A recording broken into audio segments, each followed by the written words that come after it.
ഖബറിലെത്തുന്നവരെ ഉണ്ടാവട്ടോ ഈ ബിസി ഖബറിലെത്തിയാ പിന്നെ ഒരു ബിസി ഉണ്ടാവില്ല, അവിടെ അനങ്ങാണ്ട് കിടക്കും. മരിച്ചു കഴിഞ്ഞാൽ പിന്നെന്താ നമ്മൾ ചെയ്യാനും പറ്റുക? മരിച്ചു കഴിഞ്ഞാൽ നമുക്കൊരു സുബ്ഹാനല്ലാഹ് എല്ലാം പറ്റുമോ? ഒരു സൂറത്തുൽ ഇഖ്ലാസ് പാരായണം ചെയ്യാൻ പറ്റുമോ? ഇല്ല. ആ മരണം വരെയുള്ള സമയം ഉപയോഗിക്കണം. നിലവിൽ എനിക്ക് എത്ര വയസ്സ്? 30. ഇനി ഇത്ര തന്നെ കൊല്ലം ഞാൻ ജീവിക്കുമെന്ന് ഉറപ്പുണ്ടോ? അറിയില്ല. ഇനി ഇതിന്റെ പകുതി ജീവിക്കുമെന്ന് അറിയോ? ഇല്ല. നാളെ ഉറക്കത്തുനിന്ന് എണീക്കുമെന്ന് നമുക്ക് ഉറപ്പുണ്ടോ? ഇല്ല. പിന്നെ എങ്ങനെയാ?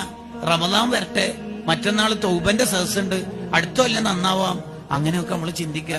ഏതായാലും ഡിഗ്രി ഫൈനൽ ഇയർ അല്ലേ, ഈ കൊല്ലം കൂടി അടിച്ചു പൊളിക്കാം, ഇന്നാണല്ലോ നെറ്റ് തീരുന്നത്, ഇന്ന് ഏതായാലും തിമിർത്താടാം, ലാസ്റ്റ് കൊല്ലം അല്ലേ, ലൈഫ് ഫോർ എൻജോയ് അല്ലേ, ഇങ്ങനെയൊന്നും നമ്മൾ ചിന്തിക്കാൻ പറ്റൂല. നമുക്ക് എന്ന് പറഞ്ഞാൽ ഈ നിമിഷം ഇത് മാത്രമാണ് നമുക്ക് ഉറപ്പുള്ള സമയം. ഇപ്പം നാളെ എന്ന് പറയുന്ന സമയം നമുക്ക് ഉറപ്പില്ല. ഇന്നലെ എന്നുള്ളത് കഴിഞ്ഞു.